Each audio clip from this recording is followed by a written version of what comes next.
الاجتماع. إذن يصحح الرئيس: لقد علمت من جانب الأمانة بأن محصيي أوراق الاقتراع قد انتهوا من عملية الإحصاء، وعدد الأوراق هو 47 ورقة اقتراع.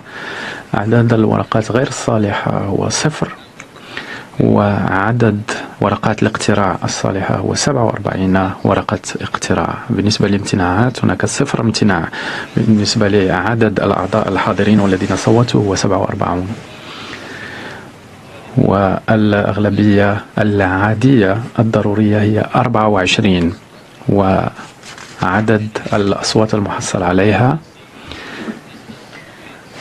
صاحب السعادة عمر زنيبر الممثل الدائم للمغرب حصل على 30 صوتا، وصاحب السعادة السيد مكوليسي نكوسي الممثل الدائم لجنوب أفريقيا قد حصل على 17 صوتا. وبحصوله على أغلبية الأصوات فإن ممثل مجموعة أفريقيا يتم انتخابه رئيسا لمجلس حقوق الإنسان للدورة 18، وهو السيد صاحب السعادة عمر زنيبر.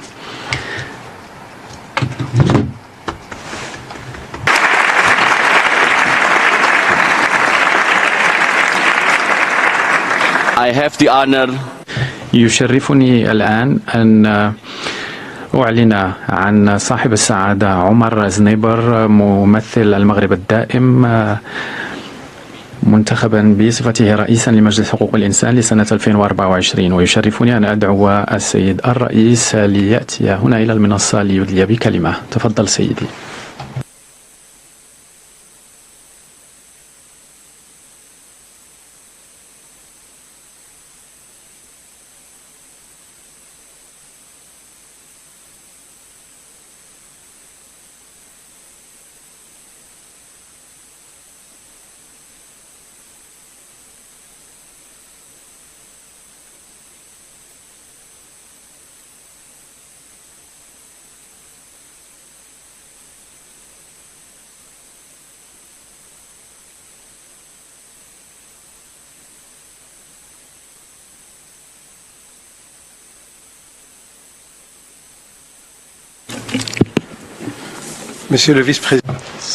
سيد نائب الرئيس، أصحاب السعادة، سيداتي وسادتي الممثلين الدائمين والسفراء، أصحاب السعادة، سيداتي وسادتي أعضاء المكتب، سيداتي وسادتي أعضاء أمانة مجلس حقوق الإنسان، زميلاتي، زملائي، أصدقائي، صديقاتي. أولا أود أن أشكر مجموع عضوية مجلس حقوق الإنسان على الثقة التي وضعوها في لأكون رئيسا لمجلس حقوق الإنسان. فبالنسبة للمملكة المغربية وبالنسبة لي شخصيا إن هذا لشرف بأن نحظى بانتخاب رئاسة هذا المجلس المؤقر في جولته 18 في هذا المنصب المخصص للمجموعة الأفريقية، ونحن سعداء بذلك. إن هذا التكليف ننظر إليه على أنه واجب والتزام بالنسبة لنا، واجب وبالتداول والتفاعل الإيجابي مع أعضاء المكتب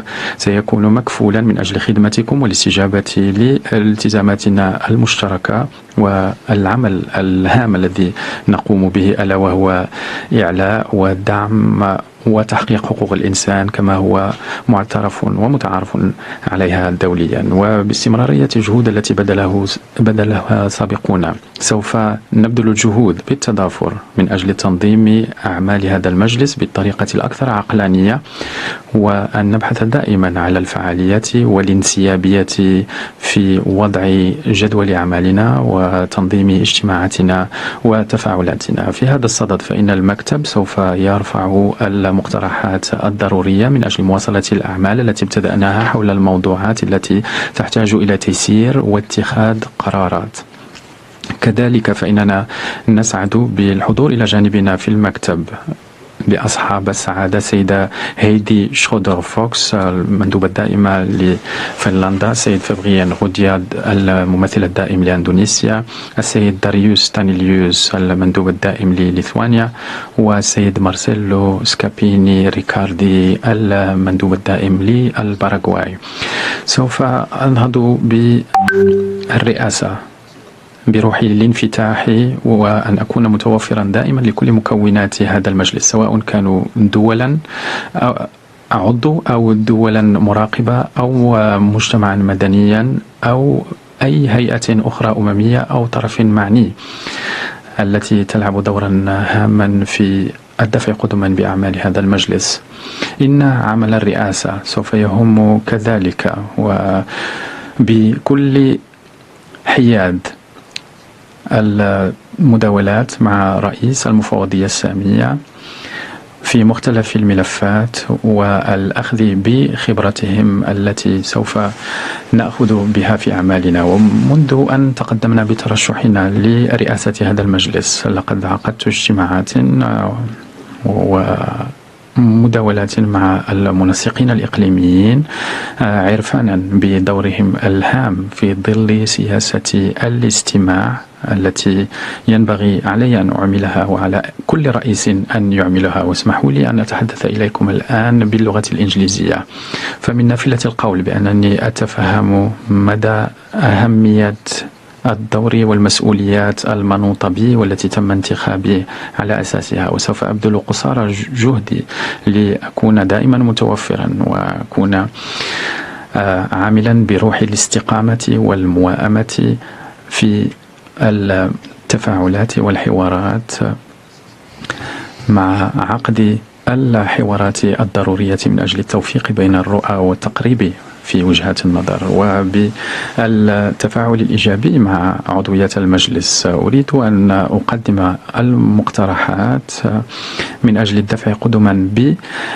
بمصالحنا المشتركة دفاعا وإعلاء لحقوق الإنسان. وأود قبل أن أختتم قولي بأقول لكم أصالة عن نفسي بأنني شاكر لزميلي السيد نكوسي وأتمنى له حظا سعيدا فيما تبقى من أعماله.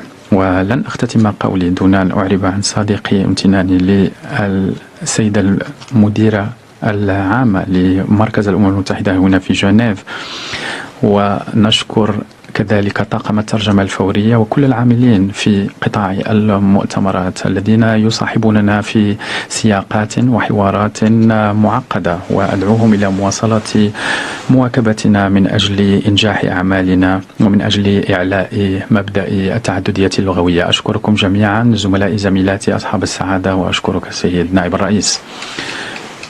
شكرا لك سيد رئيس المجلس.